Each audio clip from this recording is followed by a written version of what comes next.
Hello and welcome back to Sergeant Major Sit Rep.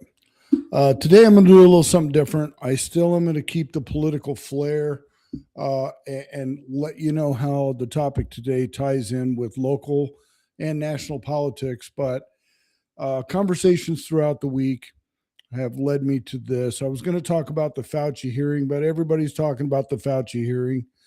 Most of my viewers, and I appreciate you watching every week, most of my viewers, people that listen, we never bought into the COVID nonsense anyway. We didn't buy into Fauci and all his rhetoric. We weren't being masked. We weren't doing all those things, especially where I live, Mojave County, Arizona. We didn't fall for a lot of that. Nobody was buying that here. But we need to delve into something that's more important.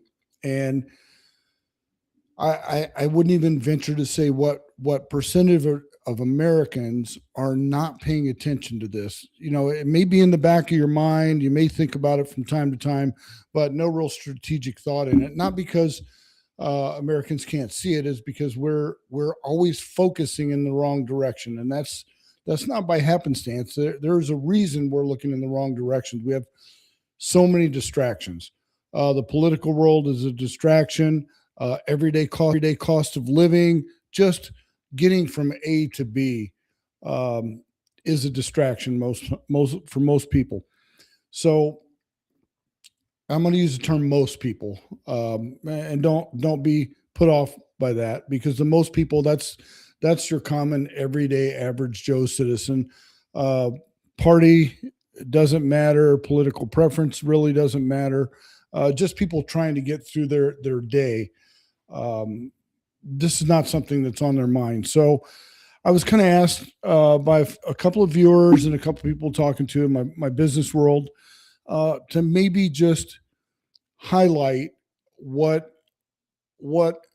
China's doing in a manner that's not a military brief, doesn't get deep in the woods, but at least an explainer, if nothing more.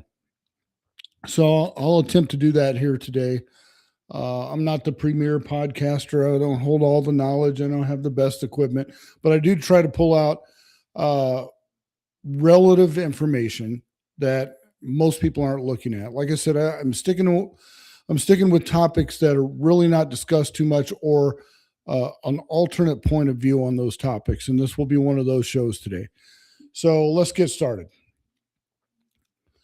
When I talk about China and conflict with China, I don't want to be misunderstood on this. So I'm going to try and describe what an attack from China would really look like. And we're under that attack as we speak. So when most people imagine war, and they imagine war with China, they picture aircraft carriers maneuvering in the Pacific. We're sending a response. Missiles falling on Taiwan, fighter jets in the air, doing some back and forth. You know, the old Cold War thing comes to mind. You know, what would a war with Russia look like? Very similar movements, strategic movements of battle groups and ships and deployments of troops, and some close engagements with some aircraft. But that's old thinking. It will come to that point, but that's old thinking, old technology thinking. Is that's where the war starts. And I'm telling you, folks, the war has already started. Nobody's shooting. Nobody's doing anything kinetic, but that's not where the war has begun. Where it's beginning is you have to understand how the Chinese Communist Party thinks, and their view on war, their view on what their goals are and what they aim to achieve. So the party views war as everything is a military event: business, economy, technology, everything is a military event. I'll say it one more time. Everything in the Communist Party of China, the CCP, their governmental leadership, their military hierarchy, even down to their critical business, everything is a military event. Beijing doesn't separate economic warfare from cyber warfare, intelligence operations, private business, criminal activity is part of that structure. They know they're going to have so much criminal activity in everything that they do. They will accept a little bit of it if it feeds their strategic needs. So this is not far from our state and domestic policy, and I'll tell you why. If you follow Arizona politics, you know that we've run bills to prohibit China from buying farmland, from buying land near military installations, from owning certain businesses, even down to equipment our law enforcement officers can buy. Our law enforcement agencies buy equipment that is manufactured, built, and sent to us from China. Why do they buy it? Well, China may not have the best gear. They've got tech they've copied from us, and they've got stuff that works. And the reason that we buy it is because it's cheap. It's effective and it's cheap. Now, we don't need the best. We just need something that works. And you take a strained police department budget or a strained city budget, and they're going to resort to buying Chinese goods because China underprices everything that they sell to the United States. And what do I say when I mean underprice? It may cost them $10 to build a widget. They'll sell that widget for $8 just to get that market share and maintain that piece of strategic intelligence in a certain field, like law enforcement. So an overall Chinese attack may not look like an attack at all on the American people. It could be something as simple as a power outage in a major city, which will be blamed on, the aging grid or the Bosch transformer that went down and we didn't have a backup in the city and we had to order it from somewhere else. Communication failure, where we've seen a lot of lately. Airport disruptions. We just had one, I believe, last week by American Airlines where they had a full ground stop due to a computer glitch. And we hear this word all the time, computer glitch. But communication failure of our phone, our technology systems. How many times have we seen banking disruptions where a certain number of ATMs in a specific district will be down? I mean, it's happening all the time, and you don't have to take my word for it. You can Google these events and look at them and say, this is not common. This is something that should be viewed as the totality of the situation. So when you have these things in totality and you have them together, nobody's putting them together, because if you do, like I've said before, if you're 2 steps ahead, oh man, that guy's really smart. He's really on it. They really got their stuff together. If you're 3 steps ahead, you're a right-wing conspiracy theorist nut job. But you kind of got to look at both fields. So train derailments, train robberies, we know that's the cartels here in Arizona. Who's buying the goods? Who can afford to buy the goods when they break into a train and steal gold, iPhones, computers? Who's buying those goods? Is it China? Did China fund the cartels to do it? Who knows? I mean, something to look into. Distribution center fires.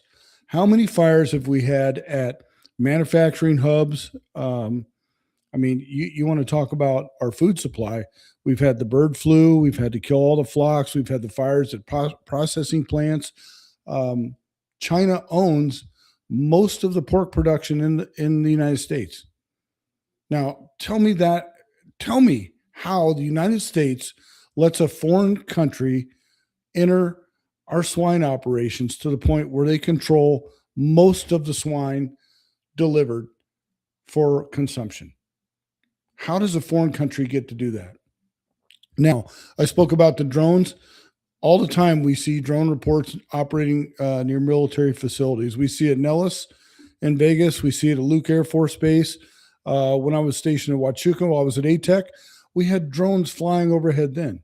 ATEC's the one testing the drones, so we know what's up there. You see it with a balloon, and it's coming across the border, but nobody will talk about it. It's supposed to be hush-hush secret, but Everybody in Sierra Vista knows where the drones are coming from. They're coming right across the border, right over the mountain. They're picked up by the balloons. We got them on radar. They do what they do and they go back. Is that really the cartel spying on ways to get people in? Or are they sharing that data with China? Maybe both. But nevertheless, they probably bought a cheap Chinese drone. So even if they don't have the intent to share with China, they're sharing with China. How many times have we heard about a software malfunction inside a port? This is almost a weekly occurrence. Now, the supply chains, shipping hubs, we have a port of entry that is bringing goods in or taking goods out.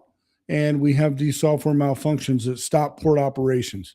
If it's a safety violation and they can't move containers and they go to a full stop, unions still get paid, workers are still on site, but cargo's not moving, costing us billions of dollars. I question myself on some of these Antifa protests, the DSA protests, even the teachers union protests, the ones that suddenly become violent, and there's been preparation. There's been the bricks put out, there's been some staging, there's equipment. Who funds all that? Then you got to look at technology, these deep fake announcements and posts that are on social media. Like right now, you really can't gauge unless you're reading CENTCOM posts from the Pentagon, talking to your military friends, what's really going on, because there's so much propaganda out there that's being put on the internet, and it's all coming from China. Now, think about, it was about 18 months ago where we had some alerts in the flooding, flash flooding, the fires, all the alert systems got messed up. And that's going to everyone's phone from a central hub. So it didn't matter if you're Verizon, AT&T, T-Mobile, what have you. The messages got messed up. So the American people were not getting the emergency message through the emergency broadcast system. Now, tell me how much more disruption do we need before we establish a pattern? I mean, by the time DC recognizes a pattern, it's 3 years too late. Not with this president, though. I think President Trump, and this is just my own rant on this, I think President Trump clearly sees China's approach and understands the pattern. He saw it in the business world, and he fought it in the business world and won. And now I think he sees the same thing on the military level. We're not talking about a mobilization. We're not talking about moving troops and assets again. We're talking about slight incremental change in our infrastructure at all levels of infrastructure. So the Chinese have a concept of national total war. They've had this for a long time. They've had the plans. It's well documented. These are things that you can clearly see. So their target is not just an army. It's not just the Navy or the Pentagon or the entire national system. Their target's going to be all of the above, to include communications, transportation, banking, energy, ports, supply chains, emergency services. Public confidence will be shaken. Military mobilizations will be on standby, and we have already lost. Beijing doesn't need to destroy these things. They just need temporary disruption, because if we have a disruption, especially for several days, it becomes critical. And, in my own mind, I think if I'm Xi Jinping and I want to attack Taiwan, my ultimate goal in the next 10 years is to take Taiwan back. They've already got Hong Kong. That's done. So I want to take Taiwan back. What do I do to create the perfect battle space to do that? If I'm Xi Jinping, I take parts of our electrical grid down in major cities. I disrupt our communication, and I stifle our banking for 7 days. And about day 3, when we are so discombobulated and have no recourse on what to do, I drop a few missiles on Taiwan. I surround it with boats, and I start moving in. What are we going to do at that point? Of course, we'll launch a counterattack, but it's too late. It's too late, because their counter to our counter will be using the Chinese junk that we bought from them, and they'll know what we're doing. How do you think we killed some of the top leaders in Iran? They were using Chinese junk. We infiltrate their Chinese junk, and we know where they're at because they're sitting on their Chinese phone with their Chinese spy camera outside, and we know exactly where they are. We fly a missile in the window, and they disappear. So China's doing this to us. What we employ on the battlefield, China's doing to us, and they're in the military we call it, intelligence preparation of the battlefield. They're setting the stage for the battle. Now, people said, "Well, we got to stop this." It's already happening, and it's been happening.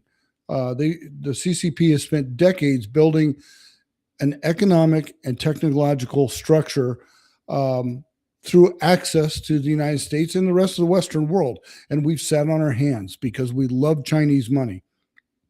And to give you an example, I'm working on a clean water issue in a particular part of the country, and federal dollars that are earmarked, set aside, already appropriated, ready to be dispersed, are not being dispersed to clean up a very bad groundwater situation that affects a whole community. So, what's China want to do? Well, they want to come in and fix it. They want to buy the equipment for the city so the city could fix it, and they have a stake in that, because they bought ground in that particular area. So Chinese are the ones that own the problem, and they say, "Hey, we want to fix this problem. We'll throw money at it right now today. How much do you need to fix this problem?" And I'm like, just amazed at a lot of good people we have in federal government. A lot of people understand the situation on the ground, but we cannot get out of our way. We have this paralysis that just stops all the processes. Is it political? Some of it, yes. Some of it is it bureaucracy that we can't jump through because there's one piece of red tape somewhere. There's one guy sitting at a desk. He only has one job to do, and it's to manage that piece of red tape. And until that piece of red tape's managed, he's not going to push the button. Well, if he doesn't do his job, nothing happens. If he does his job, well, is there still a need for him to control that piece of red tape? Do they find him another piece of red tape? So it just sits. So Chinese owned and influenced companies, they collect information about our infrastructure, business relationships, logistics networks, industrial capacity. These are all things as an intelligence, NCO, that the command wants to know before we attack. These are the things that we want to know before we build the op order. Not to get deep in the woods on the military decision-making process and IPB, anything like that, but these are commander's critical requirements to know. He has to know these things to build the order and build the intent to execute a mission. China's collecting that stuff on us every single day. Commercial relationship is obviously an intelligence relationship. It tells how we do business. Telecom systems, we have China that is infiltrated in our telecom system. Trump is doing the very best he can to get him out of there. But once you're in, you're in. And I made this argument on the floor, even though Hobbs vetoed the bill that would stop some of this. A 5G SIM card doesn't care where the 5G comes from. You can encrypt it, you can do all this stuff, but anything that transmits to a receiver can be received by someone that has the right key codes. And if you're in that business platform, you understand how we do things. You're bought partially into the company, and now it's your chip that we're using because it was cheap and it was, we could buy a lot of these. Now we're just transmitting the data right to China. And we've seen this in medical technology where hospitals have been held for ransom. These ransomware attacks, they infiltrate by the medical machinery. The medical machinery is transmitting data to the nurse's station on each patient. It's also transmitting data right back to China. So they're not only collecting the hospital's information of their IT network, they're collecting a status on everybody in that hospital. Okay, what's the common denominator in this area? Why is everybody here? A lot of accidents in this area. Why? Oh, well, a lot of old people, they're falling down. Or we have a certain type of cancer in this area. They're collecting all that data. I don't know that we're collecting all that data. I mean, you listen to Fauci's testimony. I think we're just making bioweapons for the Chinese, and we're paying for it. But who knows? It's just me. I'm a conspiracy theorist. Remember? So, foreign controlled application can collect data on everything it touches. And what do? We put these on our phones, we put them in our computers, and nobody says boo about it. So they don't require Chinese soldiers on American land. They just require Chinese technology, Chinese influence, Chinese money. Their intelligence service can gather everything they want from the comfort of their own chair at their own desk, and they can conduct cyber attacks, disrupt transportation, spread these deep fakes. They can organize a demonstration through an app, and they can circulate false reports about that demonstration or anything else that we're doing in the world. So I guess bottom line on that is the chaos they can create through their partnerships with the United States and United States companies. It's cheaper than a conventional war. Why drop a bomb when you can push a button?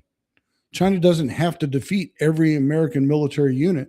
They just have to disrupt and delay long enough to establish military presence wherever they want.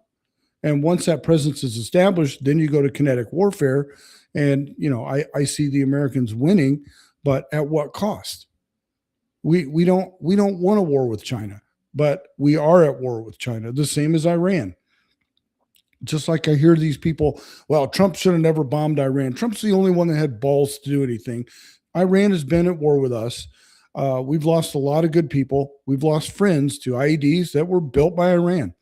Direct kinetic action against us using the MEK or fractions of the MEK in Iraq. We saw their influence in Afghanistan. We saw their influence in other areas of the world where they're collecting data on other companies. When we go there, well, they're collecting data on us as well. Now imagine communication system delivering conflicting information to citizens. You have a rail and port operations stopped up, nothing moving, got a software issue, and false reports about attacks or riots in the United States. Then they put deepfake videos on there, scaring Americans half to death. What do you think happens? We're in total chaos because we don't understand the threat. Now, law enforcement will become overwhelmed.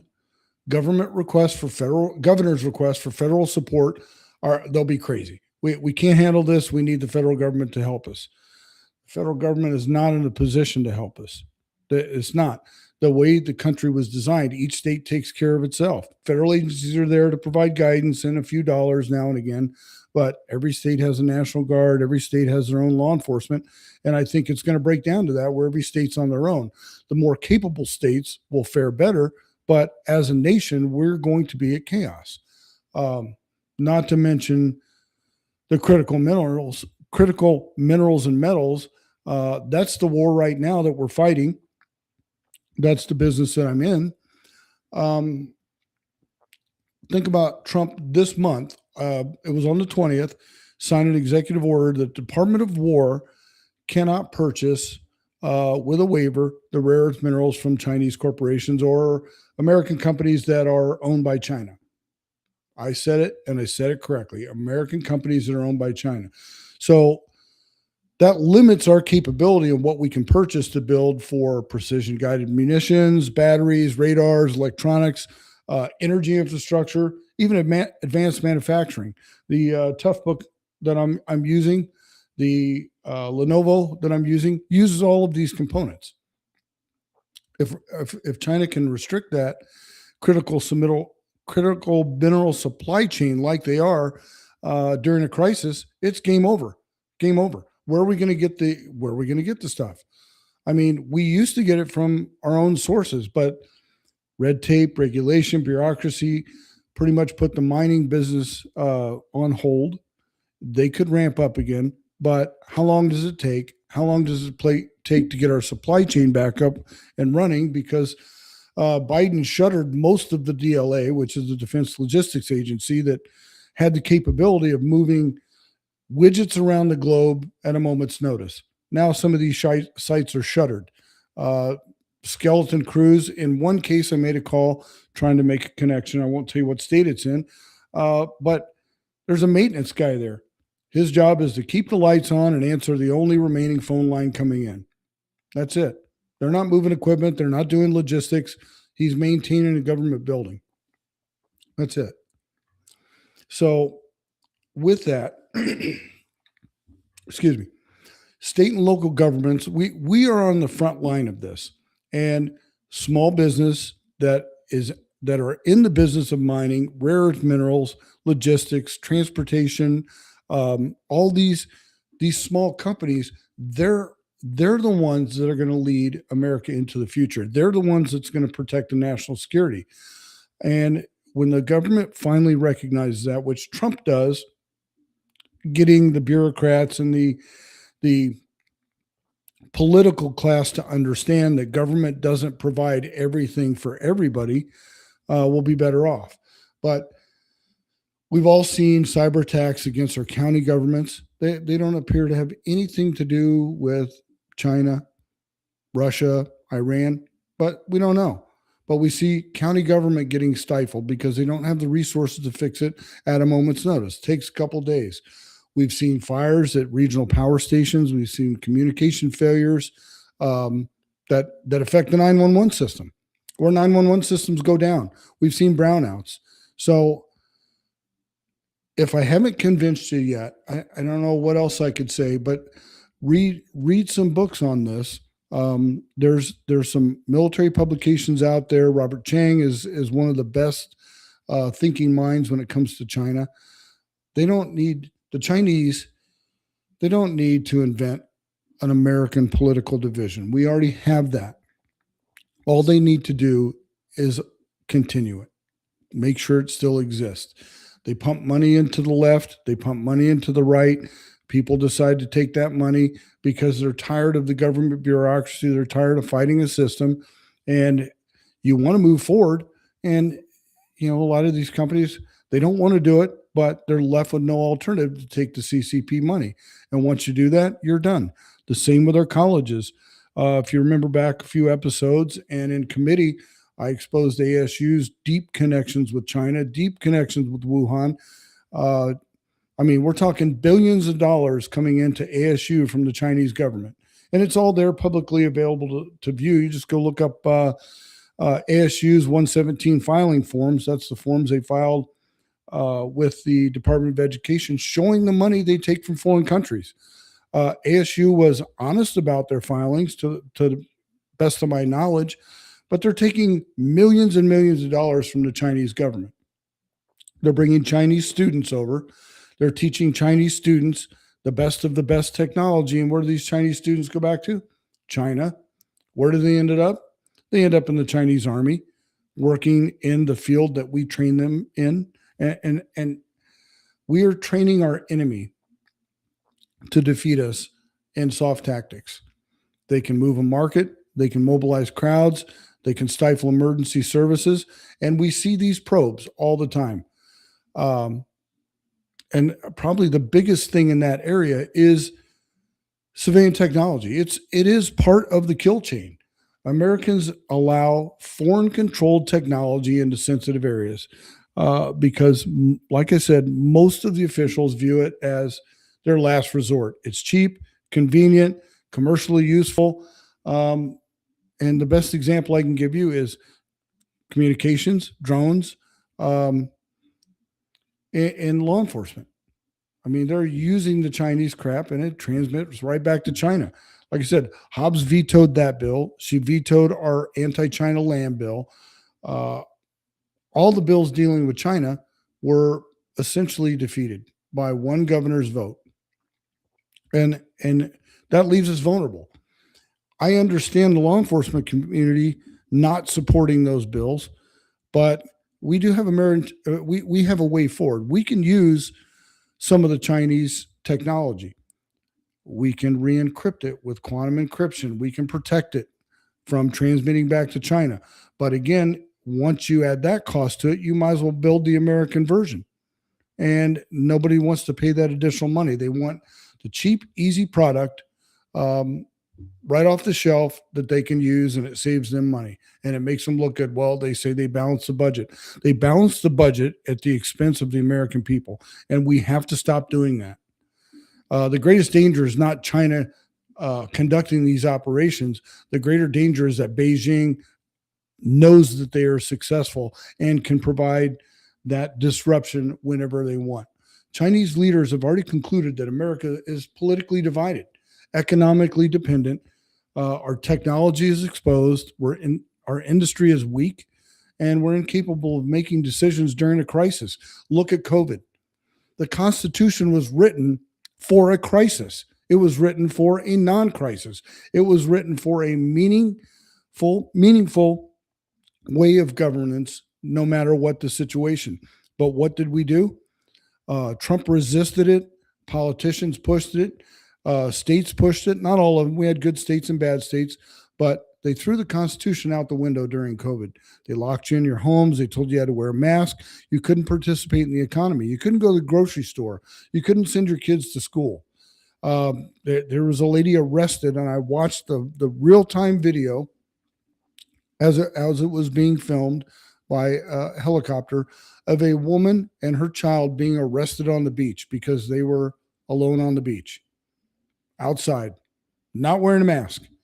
You show me in the Constitution where police powers expand to that part of law enforcement that you can arrest someone based on an unlawful order.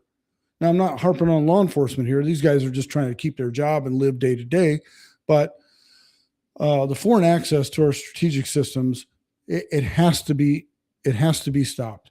State and local governments, they got to conduct realistic continuity exercises, mobilization of their emergency forces, and run some penetration tests. Find out where they're vulnerable. We're not doing any of that. We say that we do it. We fill out little reports. The red cell investigated. Take Arizona election systems, for example. It's been hacked twice by the IRGC. Did the IRGC do it on their own, or did they have help from China? We don't know. Can't even assess how the vulnerability became there in the first place. But yet, we continue to use the same crap. So, my final assessment in this rant is the United States is preparing for a war it expects to see. We are preparing for this. China's already in the war. They're already fighting it. They are light years ahead of us when it comes to preparation of the battlefield. We're watching ships and aircrafts and tanks and missiles while they're watching us watch their tanks and missiles. They're examining our electrical grid in great detail, our telecom networks, our financial systems, even our political divisions, and little things as transportation choke points. We know that they monitor the interstate highway networks for construction. Why? Because it's a choke point. If there's a supply chain that needs to go through the 44, the 40, or the 80, and there's a choke point on it there, well, let's put out some fake information that it's closed. Now we're rerouting traffic, and that supply chain is even further delayed. Could be life or death, like it was during COVID. So I guess all I'm trying to say is the homeland, we're already behind the lines in our homeland. The homeland is the front. We are here. The battlefield is our front door, is our back door, and we need to wake up, kick China out, get our supply chains back in order, and move this country forward. I mean, we have kids, we have family. Us old soldiers not going to be around forever. We've got to prep this in a manner that sets America up for a win, economic win, strategic win. That takes China out of the market. We got to get on it. We got to do it. And it's something that is doable. There's nothing written anywhere that says we have to lose to China. The only thing that allows us to lose is lack of will and greed. And if you're one of those people that don't have the will, okay, just do the right thing. But if you're one of those that are greedy and you want to make the quick buck off China, you are destroying America, and you should be viewed as a threat to America. Just saying, it is what it is. So Arizona, we've already failed this test. We've blown it. We put some really good bills together to send to Governor Hobbs that blocks China, blocks Chinese methodologies, blocks them from sending certain students to our school. If they have any alignment with the Chinese government, they don't come to our school. But what are we doing? Nothing. We vetoed all those, and we're just allowing the Chinese government to get a stronger foothold.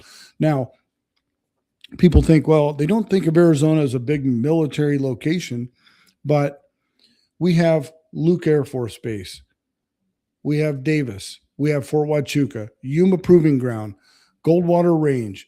We have a ton of defense contractors here. We have some of the best mining in the United States. We have nuclear electric generation and transmission infrastructure. We have a very robust canal and water infrastructure due to our water situation.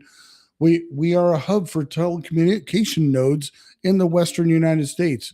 We have rail lines east and west. We have interstate highways east and west. We have borders. We have border routes. We have agricultural production. We have critical minerals. We have data centers, building more data centers, and we have huge warehouse and distribution networks. Because of California's regulations, some of their crazy laws, it was more advantageous for those companies to come to Arizona. You still get the border connection. You're still hooked up with 40. You're still hooked up with the railhead. You're real close to Vegas. We're right in the middle of this, folks. We've got an elected governor that understands this. We got to put people in office that understand this, are willing to do the right thing and not just take the money. So until next week, train like they hate you, because they do.